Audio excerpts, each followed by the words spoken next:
Good afternoon. Welcome to the campus of George Washington University in downtown Washington, D.C. for what promises to be a very remarkable afternoon. My name's John Logsdon. I'm the director of the Space Policy Institute here at GW's Elliott School of International Affairs. We're a very happy co-host, along with Lockheed Martin and NASA, of this afternoon's lecture by Professor Stephen and Lucy Hawking, which promises to be something that will be special. Professor Hawking has prepared a brand new lecture. This is its first showing or talking this afternoon, and I think that's remarkable. My job is to quickly get out of the way by introducing, for a formal welcome, the 16th president of George Washington University, Dr. Stephen Knapp. Dr. Knapp.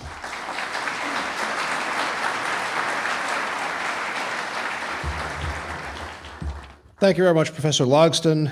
On behalf of the Board of Trustees and the faculty of the George Washington University, it's a pleasure to welcome you all this afternoon to the third lecture in a series celebrating the 50th anniversary of NASA.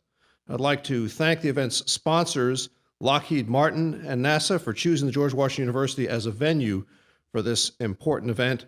And I'd particularly like to acknowledge the presence here of Shannon Dale, who is the Deputy Administrator of NASA, who's here with us today. And it's a pleasure to be sitting here also with Lucy Hawking in the front of the theater. Time does not permit me to acknowledge all the distinguished members of today's audience, but you are all welcome for what I know will be a very exciting and stimulating lecture. GW has worked closely with NASA for most of the agency's existence.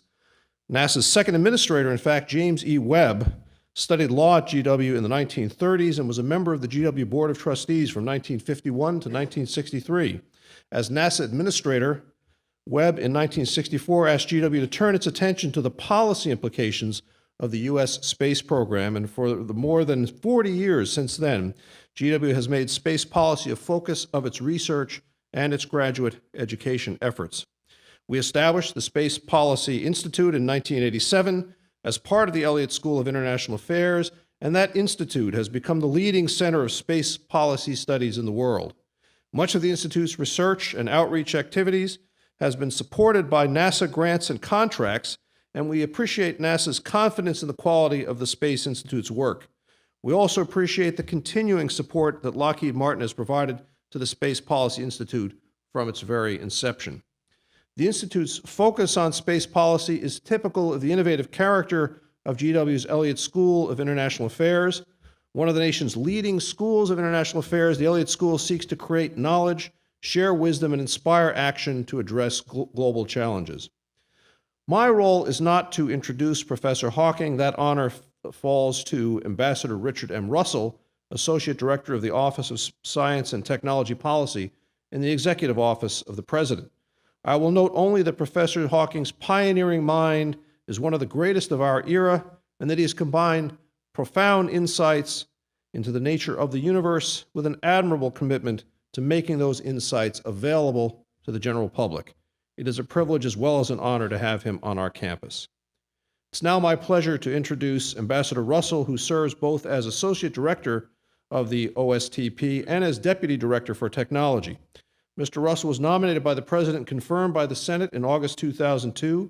He served as President Bush's ambassador to the 2007 World Radio Communication Conference. He first joined OSTP as Chief of Staff in 2001, following a decade of service on Capitol Hill, where he worked on science and technology issues in both houses of Congress. Ambassador Russell.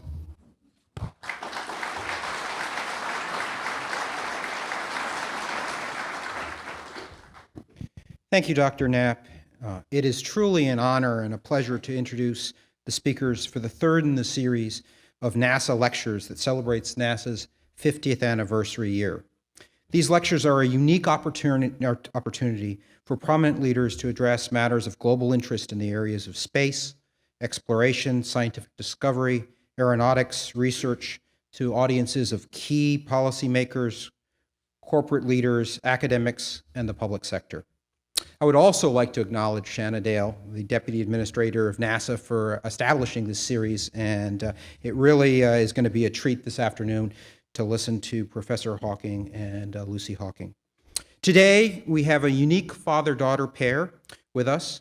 Not much needs to be said about Professor Stephen Hawking, who is one of the world's foremost cosmologists and astrophysicists. Since 1979, he has been the Lucian Professor of Mathematics at Cambridge University, a seat once held by Sir Isaac Newton.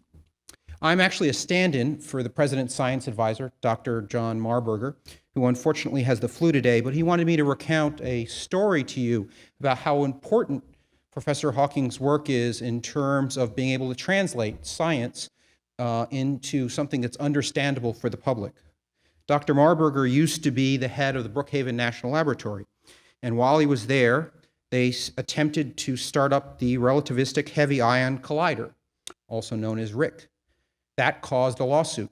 There was a claim that if RHIC was turned on, we would create a black hole, and it would eat the world.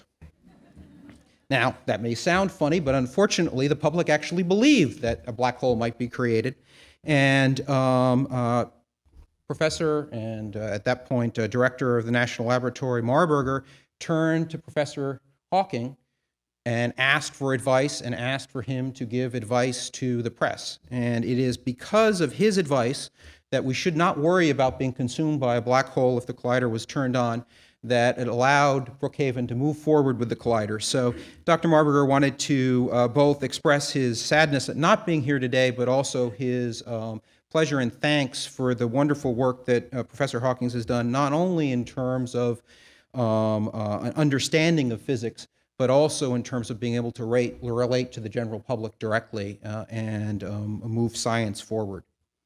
Professor Hawking's lecture, which is titled Why We Should Go into Space, was written especially for this event, and he considers it a 50th birthday present for NASA, and quite a birthday present I'm sure it will be. His daughter Lucy is a journalist and author. Lucy and her father have co-authored a book for children called George's Secret Key to the Universe, which was published in October, and there's a second book on the way. Professor Hawking will initially speak for a few minutes, followed by Lucy, and then Professor Hawking will complete his lecture.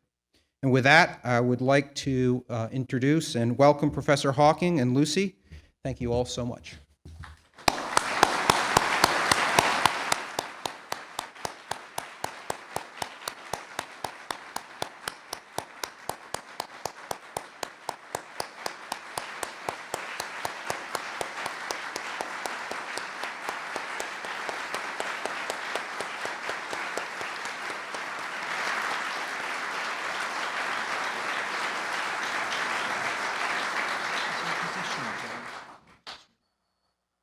Can you hear me?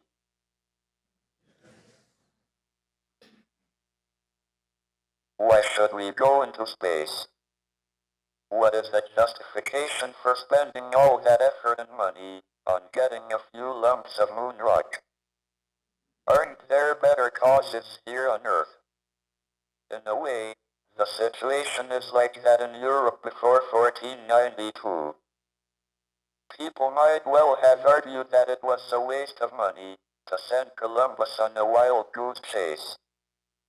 Yet the discovery of the New World made a profound difference to the old.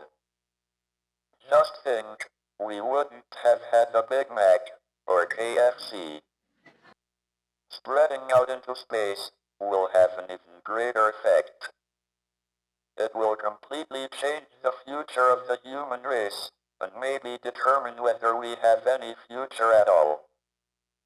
It won't solve any of our immediate problems on planet Earth, but it will give us a new perspective on them and cause us to look outwards rather than inwards. Hopefully, it would unite us to face a common challenge. This would be a long-term strategy, and by long-term, I mean hundreds or even thousands of years.